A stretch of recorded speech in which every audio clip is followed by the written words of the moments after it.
मेरे पास कई लोग आए, सामने आए, वो मेरे भाई आए। आपको मैंने नंबर दिया अपना। हाँ,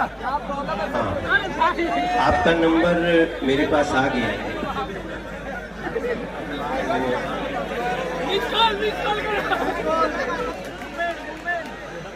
तो मैंने उनसे बात कर ली और उनके जो भी इस ऐसे जितने चाहने वाले लोग हैं, हाँ ठीक है, तो हम आप लोगों को कल ही 10 बजे, क्योंकि मान लीजिए आज के बाद हमको कुछ निर्णय तो लेना पड़ेगा, तो उसमें और बहुत देर न हो जाए, तो उस निर्णयों में इसकी बात समाहित रहे। आपकी रेगुलेशन की बात भी मेरे पास आई, आप जो ये पीछे भैया खड़े हैं।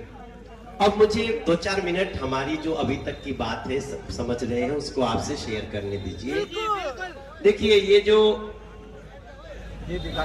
आप लोगों को एक पहले सूचना दे दो मैं कि ढका गांव किधर है? इधर ही है ना, ढका सामने।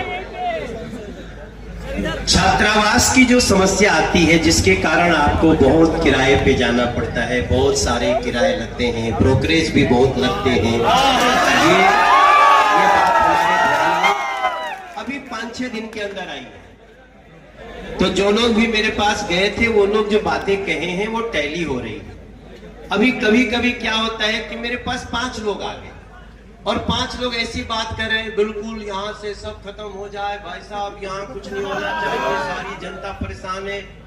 तो मैं सोचता हूँ, अच्छा चलो भाई, कैसे पता चलेगा कि सारी जनता परेशान? अब हमारे मुकेश गोयल, हमारे मोहन गोयल जी पहले जिलाध्यक्ष थे, ये सचिन मावी हैं, यही ये गांव है गोपालपुर, यहाँ रहते हैं, ये हमारी पार्टी के जिला उपाध्यक्ष हैं।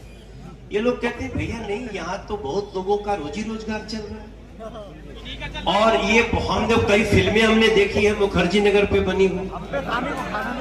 तो जहां भी सन में देश में जाता हूँ, लोग हमें कहते हैं अच्छा आप वहीं के सांसद है जहां मुखर्जी नगर। तो अभी अक्सर अधिकारी आते हैं, कहते सर हम तो मुखर्जी नगर में बैठ के पढ़े हैं और अब मैं अधिकारी हूं, और आपने जैसा नाम लिया, और उस आपके बाद भी एक सर बोल रहे थे ना,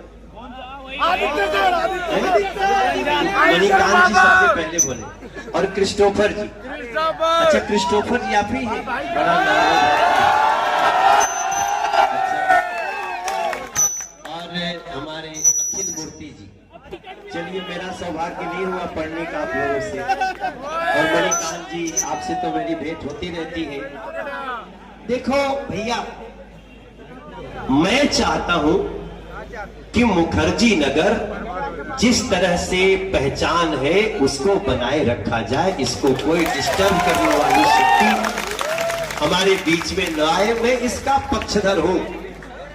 दुनिया सुन ले, खूब अच्छे से सुन ले कि मैं चाहता हूं कि मुखर्जी नगर हर हाल में बचे भी, सजे भी, और जो समस्याएं हैं उनको दूर भी किया जाए।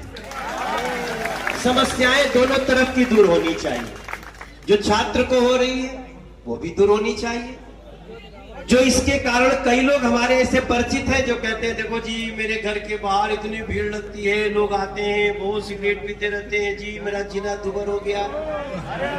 देखो, आज मुझे थोड़ा दिल से बोलने दो, तो मैं उन लोगों को भी कहता हूँ अच्छा चिंता मत करो माता जी, बहन जी, मैं बात करता हूँ, समाज में सभी लोग एक तरह के नहीं होते हैं। अब इन सारी चीजों पे हम आगे बढ़ने से पहले जो हमारी सबसे बड़ी समस्या है, सीलिंग। अब भाई अभी तो हम और समस्या का निदान कर रहे हैं, आप कह रहे हो कि हम जड़ से काट देंगे। तो मैं आप लोगों की समस्याओं को देखता हुआ एक बेसमेंट को छोड़ के, बेसमेंट में कुछ घटना घटी है, हालांकि मैं उस पर भी डिस्कशन का समर्थक हूं, क्योंकि ऐसा तो है नहीं कि खाली बेसमेंट में लाइब्रेरी चलती है। अभी हमारे पास राजेंद्र नगर से कम 400 बच्चे आए। मेरा घर जो छोटा सा लॉन है सब भर गया। मैंने पूछा क्या है, बोले कि भाई साहब जब से बेसमेंट की लाइब्रेरी खत्म हुई और हम दूसरे लाइब्रेरी में गए, तो जो लोग लाइब्रेरी का जो पैसा लेते थे वो डबल ट्रिपल कर दिया। ऐसा मेरे पास सूचना है। अब मेरा मन बहुत चिंतित हुआ इसलिए इन सारी समस्याओं को भी उन लोगों को नोट करना चाहिए जो चाहते हैं कि उनका भी काम चले, छात्रों का जीवन भी अच्छा से चले और दिल्ली एक बहुत बड़ी सेंटर है वो बनी रहे।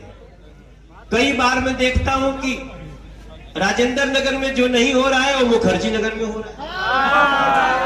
मैं ऐसा देख रहा हूं कि आपने कहा भी कि कोई अधिकारी ऐसे आ जाते हैं जो कि जीना दूभर कर देते हैं, तो अभी मुझे कुछ अधिकारियों की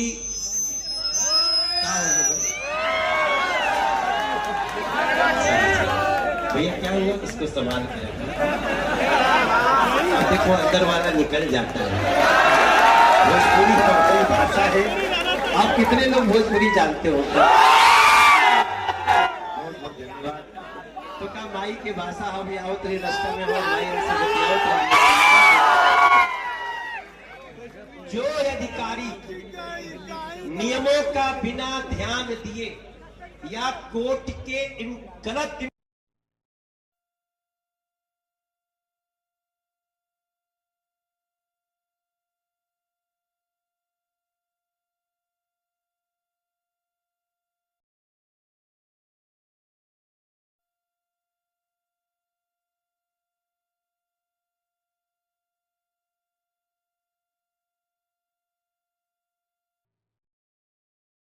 ये बिल्डिंग है ना जहां आग लगी थी,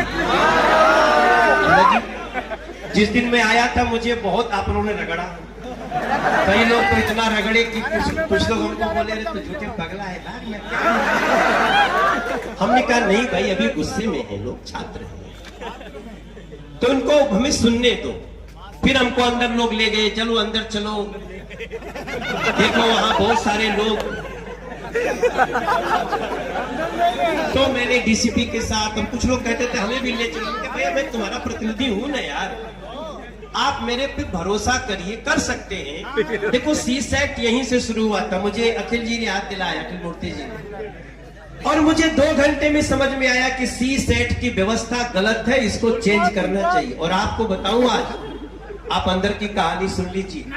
जब पहली बार हमने उसको अपने मंत्री के पास रखा तो उन्होंने क्या कहा, अरे भाई साहब 200 आदमी की समस्या है, क्या है इतना टेंशन लेते हो? उन्होंने कहा 200 नहीं, वो 200 पद हो सकते हैं, 800 पद हो सकते हैं, उसमें भाग लेने वाले 2-2 करोड़ लोग हैं सर। और जब मैं यही बात प्राइम मिनिस्टर सर को समझाया कि सर ये 200 का नहीं, ये 2 से 4 करोड़ हर साल लोग इसमें एस्पिरेंट बैठते हैं, तब जाकर के उनके फैसले होते हैं। 1000 लोग चुने जाते हैं, 1200 लोग चुने जाते हैं, लेकिन केवल आप 200 की बात करके इसको नहीं करना चाहिए। और मेरी बात को 1 मिनट में प्राइम मिनिस्टर सर ने समझा और जो आपने कहा था उसको हम लोगों ने ठीक किया। तो ठीक है, मैं आपके जितना पढ़ा लिखा नहीं हूं, आप सब तो बहुत, देखो हम भी कंपटीशन दिए नहीं, वापस कर हम यूपीएससी भी ट्राई किए थे और दरोगा की परीक्षा भी ट्राई, लेकिन दरोगा हम बन गए थे। देखो ऐसा नहीं, मैंने 96 में सब इंस्पेक्टर की परीक्षा पास की, बिहार में भी, यूपी में भी। लेकिन 96 मेरे जीवन का बहुत ही गजब का साल था। जैसे ही उधर रिजल्ट आया वैसे ही मेरा गाना निकल गया और मेरा गाना चल गया। मगर आज मैं फिर से आप